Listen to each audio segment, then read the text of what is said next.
Bom, pessoal, sejam bem-vindos a mais uma aula da disciplina ITM. E hoje nós vamos começar a parte final, né, da nossa disciplina, que é o eletromagnetismo, onde nós iniciaremos hoje, né, com o campo magnético, tá certo?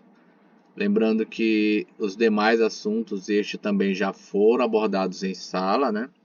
E o que nós vamos ver aqui vai ser basicamente uma síntese. Tudo bem? Bom, então, inicialmente, né, nós vamos falar, vou colocar aqui, né, alguns itens que são importantes no estudo do eletromagnetismo.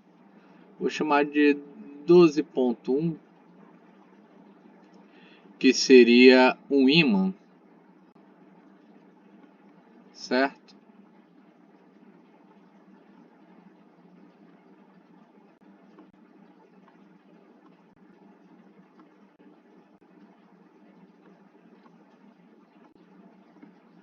Um ímã. Bom, o que são ímãs, né? Ímãs são corpos que têm o poder de atrair ferro ou que interagem entre si, tá certo? Então eles têm essas propriedades, né? O poder de atrair ferro e interagem entre si, tudo bem? Também foi falado, né, anteriormente que o eletromagnetismo, né, foi observado inicialmente numa região da Ásia Menor, tá certo? Da Ásia Menor, que é denominado magnésia, tá certo?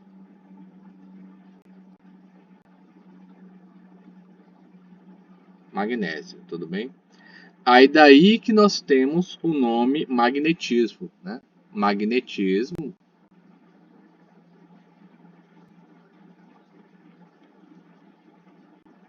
magnetismo é o nome que é dado, né, a esse fenômeno natural relacionado aí ao nosso conceito de ímã, tá?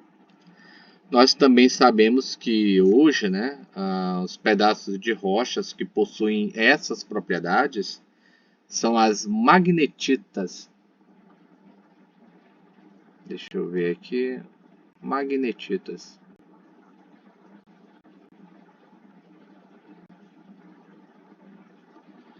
Tá certo? Que são compostos, né, basicamente de óxido de ferro. A fórmula é aquela Fe3 ou 4, né? Ok? Agora, o minério de ferro, né, ele é considerado um ímã natural. Tudo bem? O minério de ferro é considerado um ímã natural. Quase todas as amostras de ferro e as suas ligas, né, se você for verificar, for estudar essa parte aí da física, né, elas apresentam traços de magnetismo. Tudo bem? Traço de magnetismo. Outra coisa também, deixa eu selecionar tudo isso aqui. Vou ter que abrir um outro aqui. Outra coisa também, né, é que por muito tempo os ímãs naturais, vamos lá, nossos ímãs naturais,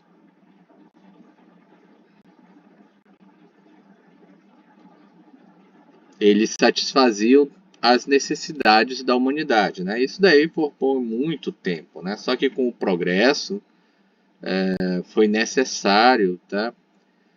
Como que eu posso dizer, desenvolver métodos artificiais, tá?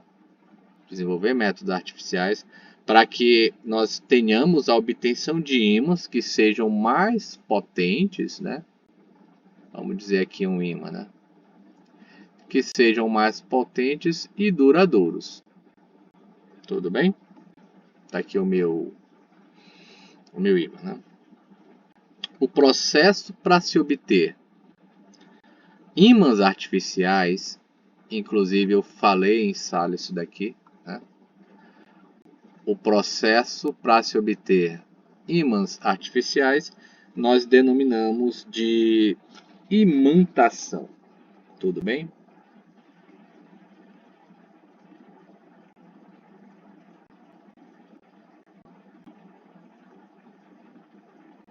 Imantação. Tá? Então eu poderia fazer aqui dois exemplos de ímãs, né? Eu fiz esse daqui. Vamos ver aqui. Digamos, esse aqui é nosso primeiro tipo de ímã, né? Esse aqui, né? Esse aqui é o primeiro tipo de ímã.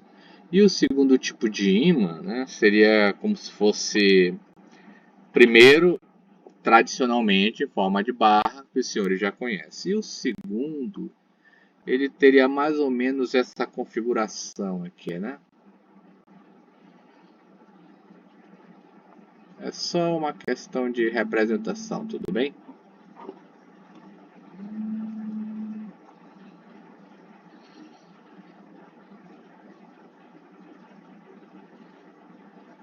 Tá certo? Tudo bem? Então, os ímãs artificiais, eles são construídos tradicionalmente em forma de barra ou em forma de ferradura, certo? Agora vamos para as propriedades do ímã.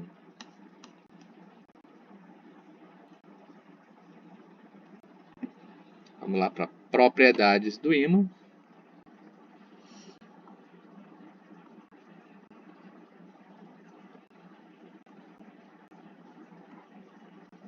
Propriedades do ímã.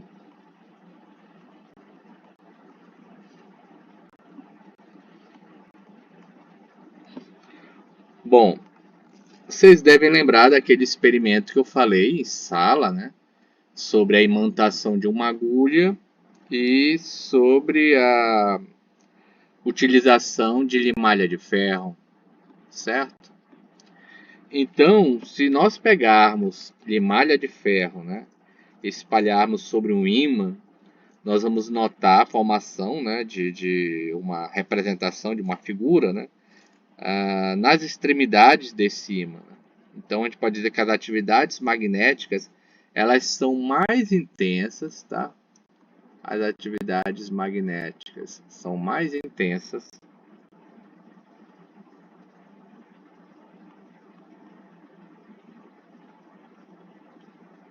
nas regiões próximas às extremidades.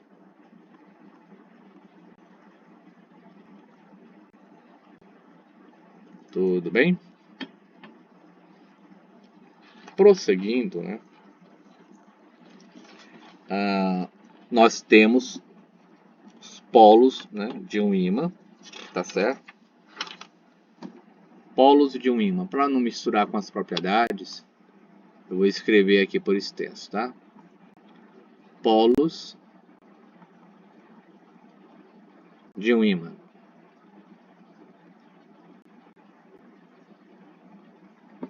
Bom, o que são os polos de um ímã? São as regiões onde as ações magnéticas são mais intensas. Né? Vocês lembram aí daquele ímã que eu desenhei, né? Desenhei lá na outra página. Nós temos os polos de um ímã, né? Nessas regiões onde as interações magnéticas são mais intensas. São mais intensas. Então, se a gente tomar um ímã em forma de barra, eu vou tentar fazer uma representação aqui, tudo bem? Se a gente tiver um ímã em forma de barra, tá aqui o meu ímã, tudo tá certo? E ele suspender esse ímã de modo que ele possa girar, né, livremente. Tá aqui a minha barra, né, meu ímã, tudo bem? Então a gente vai tomar um ímã em forma de barra, né? e suspender de modo que ele possa girar livremente. Eu vou colocar uma corda aqui, tá? Ele vai estar amarrado aqui, ó. Tá certo? Uma corda C. Tá? Então aqui nós vamos ter o norte e vamos ter o sul, tá? Deixa eu ajeitar essa corda aqui. O norte e o sul. Sendo que para cá corresponde, né? Ó, para cá o norte geográfico e para cá o sul geográfico para esse meu ímã suspenso, tá certo? Então a gente nota que o ímã ele posiciona, né, aproximadamente na direção norte e sul geográficos, tá? O polo que apontar para o norte geográfico nós chamamos de polo norte, tá certo? E o polo que apontar para o sul geográfico nós chamamos de polo sul. Tudo bem? Ainda por uma curiosidade histórica, né? Uma curiosidade histórica. Os chineses, né, eles utilizavam essas propriedades para orientação geográfica, né? E nós conhecemos isso através do dispositivo que é denominado bússola.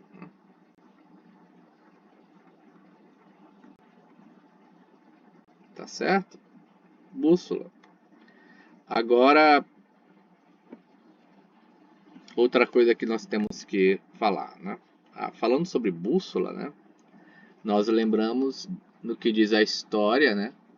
Com relação a Einstein, né? Que quando criança ele recebeu uma bússola, né? E ficou maravilhado, né, com o que acontecia com relação ao ponteiro, né? E ele disse que isso daí despertou nele bastante o interesse pela ciência. Bom, se nós colocarmos um ímã em presença de outro, se eu colocar um ímã na presença de outro ímã, tá? Nós sabemos que vai haver uma atração mútua, tá? Ou uma repulsão, né? Atração mútua, né? Ou repulsão mútua, tá certo? Quando nós aproximarmos dois polos que tenham o mesmo nome, né? Norte-sul, sul-sul, a gente vai notar que eles vão, né? Eles se repelem. E quando a gente aproxima dois polos de nome diferente, norte e sul, os ímãs se atraem. Então, vou colocar aqui um exemplo para vocês. Primeiro exemplo, ó, aqui eu tenho o meu primeiro ímã.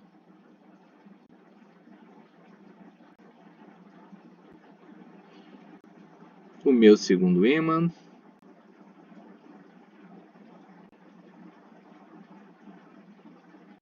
Tá certo? Ó, sul, norte, tá? Norte, sul.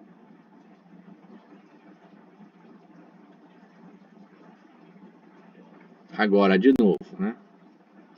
Outra configuração. Tá aqui meu outro ímã. E mais um ímã.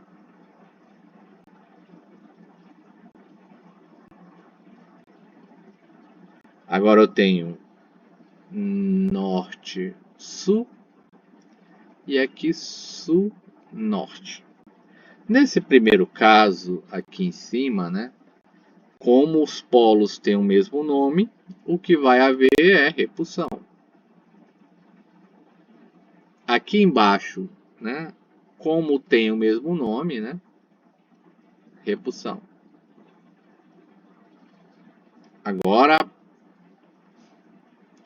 se eles tiverem nomes diferentes, né? Tá aqui o meu primeiro ímã e o meu segundo ímã.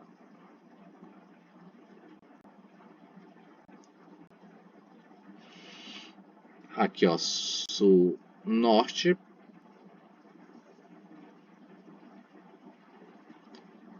sul, norte, né? Como são polos opostos, para esse segundo exemplo, o que vai haver é justamente a atração. Tudo bem? Uma outra propriedade que nós devemos falar é a inseparabilidade dos polos de um ímã, que eu vou falar agora, tá? Vamos falar sobre a inseparabilidade dos polos de um ímã. Tudo bem? Vamos lá.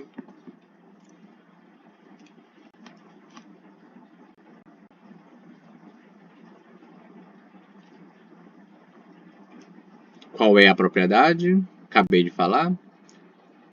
Inseparabilidade dos polos de um ímã. Tudo bem?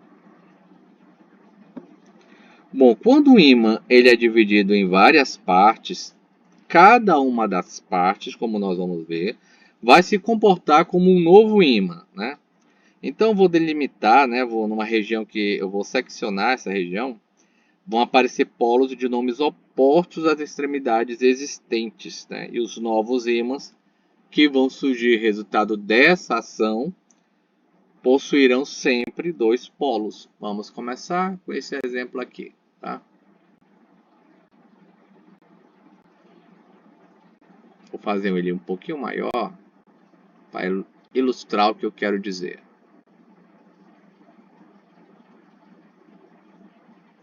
Pronto, norte, sul.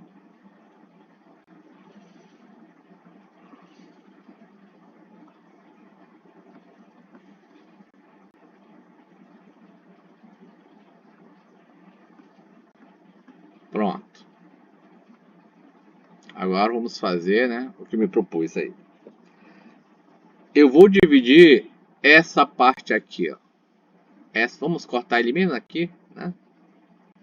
E isso vai gerar isso aqui, tá? A metade, né, dessa parte que eu tirei. Só que essa metade vai gerar um norte e vai gerar um sul. E se eu cortar de novo mais essa metade, cada uma das metades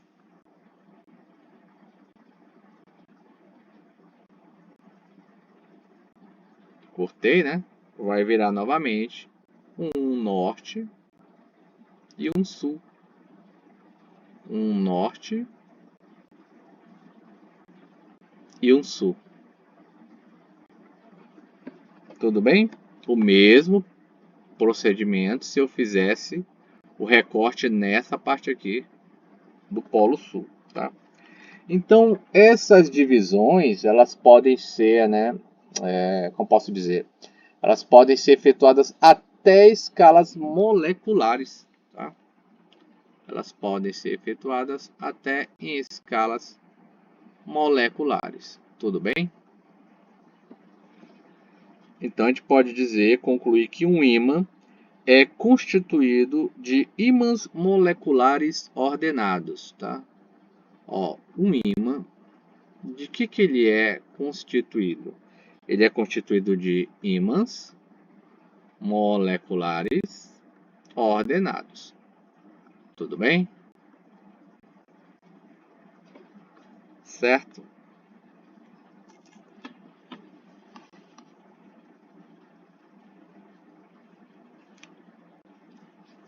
Prosseguindo,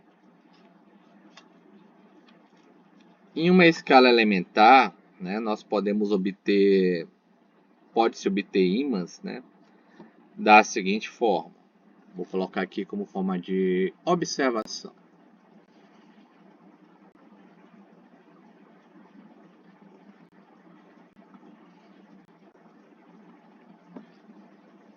Primeiro, atritando-se um ímã, né, sempre no mesmo sentido, se a gente atritar um ímã sempre no mesmo sentido sobre um corpo que pode adquirir propriedades magnéticas. Se eu fizer isso, posso obter um ímã, né? em escala elementar, né? Então, pode-se obter ímãs, primeiro, atritando-se um ímã, sempre no mesmo sentido, tá? Sobre um corpo que pode adquirir propriedades magnéticas, tudo bem? Segunda, né? Nós colocando-se um ímã, né? Se você colocar um ímã em contato por um determinado tempo, né? Com outro corpo,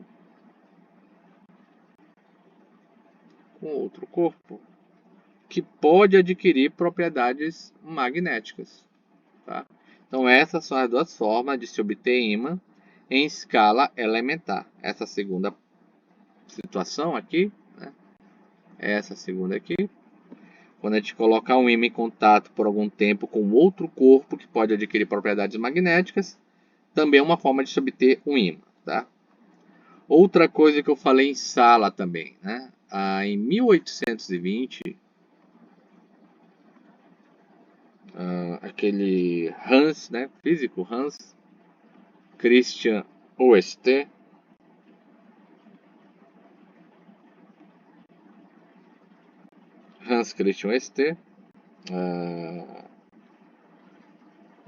que viveu entre 1777 até 1851, né? Ele verificou, né? Ele descobriu que uma corrente elétrica, ao passar por um fio, tá? Produz efeitos magnéticos. Efeitos magnéticos. Você deve lembrar disso daí quando nós estudamos, né, propriedades da corrente elétrica em capítulos anteriores, certo? Então, uma corrente elétrica, ao passar por um fio, produz efeitos magnéticos, tornando possível o estudo conjunto da corrente elétrica e do magnetismo. Aí nós obtemos, né? Temos então a obtenção, tá? Do eletromagnetismo.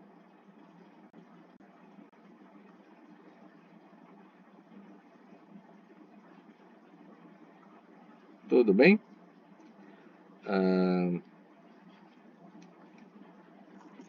Poderia fazer uma ilustração, né? Eu não sei se vai aparecer aqui, mas seria mais ou menos isso, né? A gente teria aqui um... Pronto, vai ficar assim. Assim. Né? A gente teria a nossa bússola.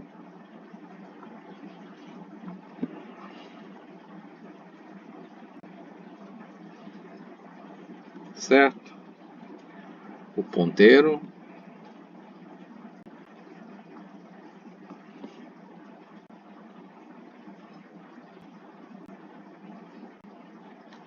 Mais ou menos assim, né?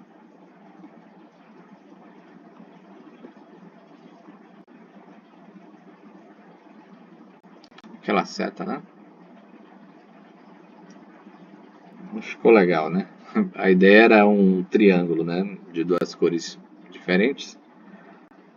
Mas aqui nós temos o norte geográfico e aqui nós temos o sul geográfico.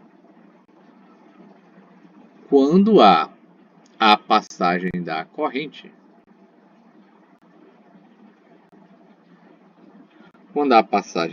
vou colocar a corrente aqui, o que nós vamos ter é esse giro aqui. Agora eu acho que deu para enxergar melhor, né?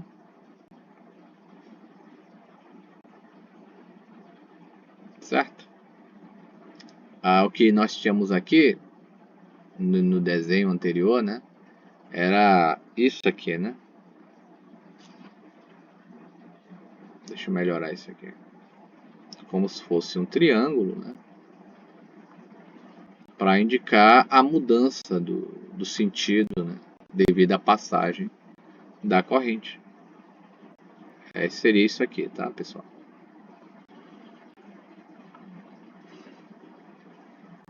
Pronto, é isso aqui que fez essa mudança aqui, né? Então deu para entender aí o movimento, né, que foi realizado. tá? Tá certo? Nós sabemos atualmente, né, que o fenômeno magnético observado pelo físico que nós citamos aí, o OST, tá? É devido às forças entre as cargas elétricas em movimento, tá? Cargas elétricas em movimento. Você já estudou as cargas elétricas lá quando nós começamos a ver eletrostática, certo? Que essas cargas elétricas, né? Como eu falei, nós verificamos que o fenômeno magnético observado por OST foi devido às forças entre as cargas elétricas em movimento que geram ao seu redor um campo de força denominado campo magnético. O meu campo magnético B. Tudo bem? Campo magnético B. Tá certo? Que será o assunto de nossa próxima aula. Vocês vão acompanhando, tá? Conforme nossas aulas em sala. Lembre de tirar dúvidas também em sala no Google Class. E quaisquer observações, tá? Lembra aí de utilizar o nosso espaço que foi agendado para isso, tá bom? Então é isso. Bons estudos e até a nossa próxima aula. Até mais. Tchau, tchau.